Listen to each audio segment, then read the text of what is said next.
Magandang umaga, my friends. Kain tayo. Almusal. Pansit. Pansit. Luto ng asawa ko. May baka. Kain. Sila ay naharap sa kasong child abuse sa Quezon City Qualified human trafficking po naman sa Pasig. Lumutang mo naman akilan sa mga Tigil. sa kasagsagan po ng operasyon sa Kingdom of Jesus Christ compound sa lungsod ng Davao. Ayon po sa PNP, mismong mga menor de edad na biktima ang nagkwento na tinatawag silang pastorals o mga babaeng nasa inner circle ni Kibiloy. Ilan daw sa kanila nasa edad 12 pa lamang nung panahon na iyon.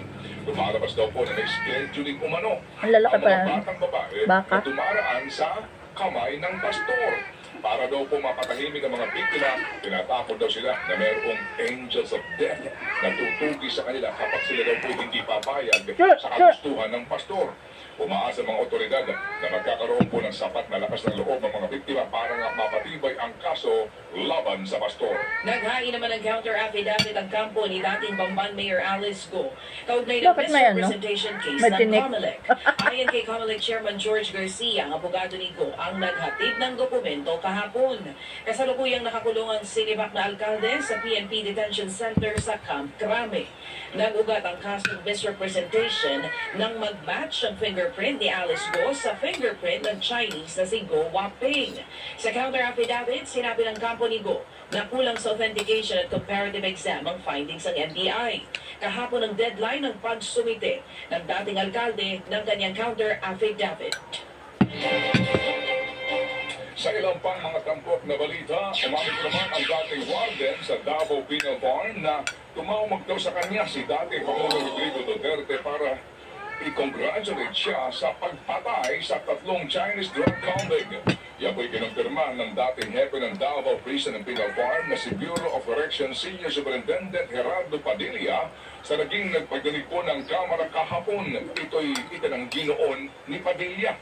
Napilitan lamang daw siyang magsinungaling noon dahil sa takot sa kanyang seguridad at ng kanyang pamilya.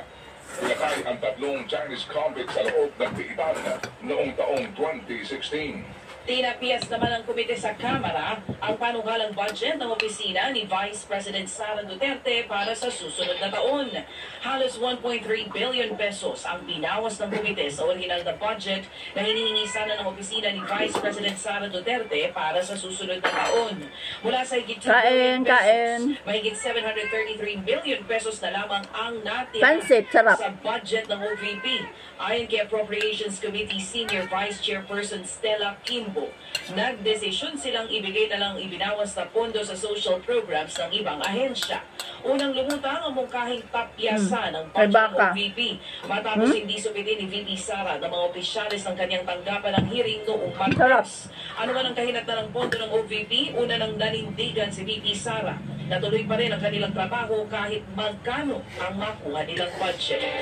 Muli po namang cited in contempt ng Quad Committee ng